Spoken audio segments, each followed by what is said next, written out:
Running barefoot may help make your stride more efficient by opening up more channels of elastic strain energy supply, because it may make certain components of the foot more effective at storing and contributing more elastic strain energy, which is the type of energy that can add a lot of value to improved running economy. A 2016 study in the journal PLOS ONE, which is linked down below this video in the description box, found that as compared with shod running or running in running shoes, running barefoot allowed for the most elastic strain energy storage in the foot, because it allowed more elastic strain energy storage in the arch, in the plantar fascia, and in the metatarsal pharyngeal joint, or the MTP joint. As compared with shod running, the study found that the barefoot runners ran with a forefoot strike landing pattern, striking the ground ahead of the arch, which caused the arch to physically engage differently at touchdown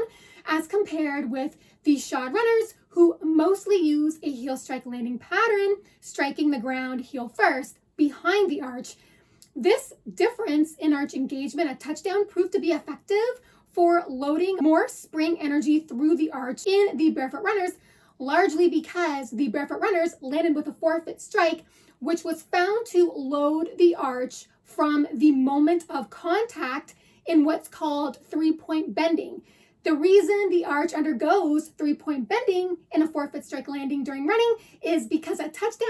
the mass of the body is closer to the front of the ankle of the stance leg, whereas in a typical heel strike landing, which usually involves an extended leg due to an unbent knee, the mass of the body is more behind the ankle of the stance leg at touchdown. The differences in the position of the mass of the body relative to the ankle of the stance leg at touchdown between the two foot strike patterns accounted for the differences in arch loading geometry, arch loading rate, and the amount of elastic strain energy the arch was able to store. In the case of the mass of the body being positioned closer to the front of the ankle at touchdown in a forefoot strike landing during running, was found to create more of a mass on a spring effect, where the mass of the body is able to load over a larger area on the arch. More specifically, the mass of the body is able to load on 3 key points on the arch that makes it easier for the arch to store more spring energy, and does so quickly,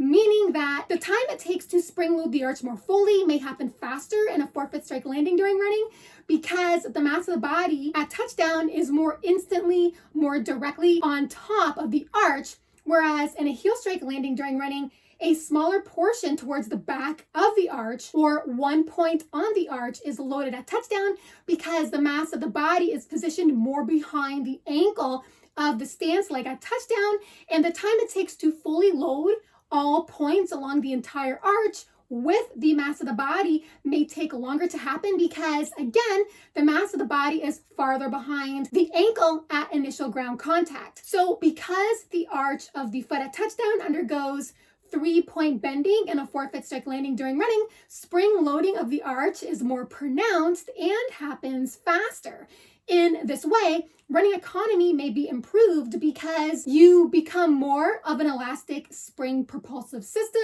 of which the muscles may not have to use much energy to thrust the body forward. Conversely, the shod runners used more of a heel strike landing, of which the arch of the foot was not fully loaded until the foot began to flatten down onto the ground when the foot moved from heel to toe. In this condition, the arch was found to undergo less lengthening and less compression, which made the arch less efficient at storing more elastic strain energy. In that regard,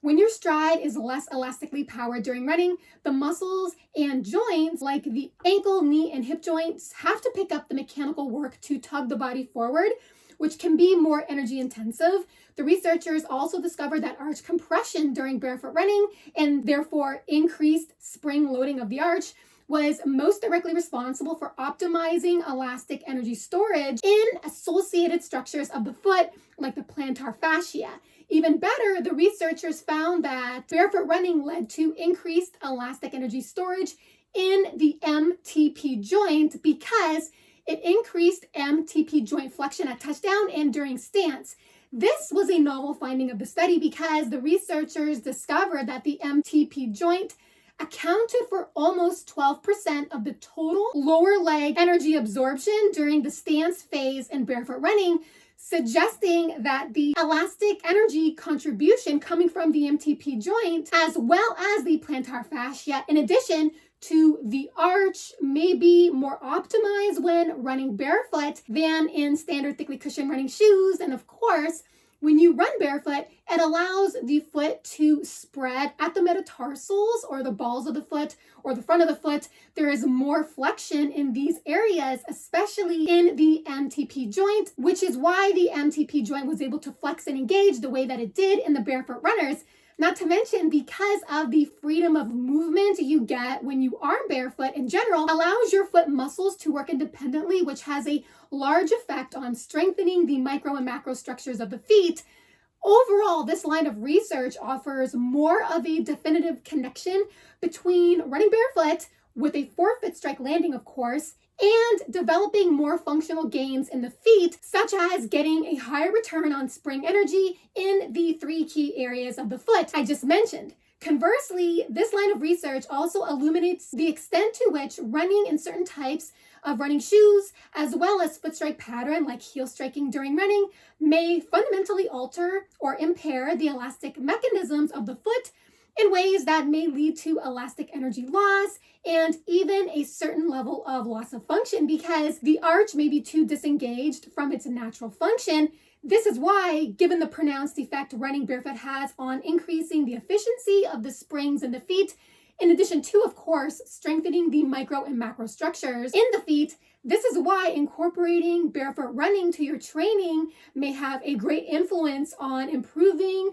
your motor performance and performance in general, as well as bettering your injury prevention outcomes, providing you land with a non-heel strike landing, of course, for when you do run in shoes that don't have arch support, because arch support reduces the spring engagement of the arch and essentially acts as a cast, if you will. So you are not making much use of the arch, and thus the resulting disengagement of the arch in supportive running shoes will eventually cause atrophy and functional weakness of both the arch and the plantar fascia. Hope you've enjoyed this video. If you did, feel free to hit the thumbs up button, as well as the subscribe button if you haven't already, where you will stay more informed on forefoot strike running versus heel strike running, as well as more on the benefits of barefoot running and minimalist running. Thank you so much for listening and watching. Have fun up there on the roads and trails. Bye for now.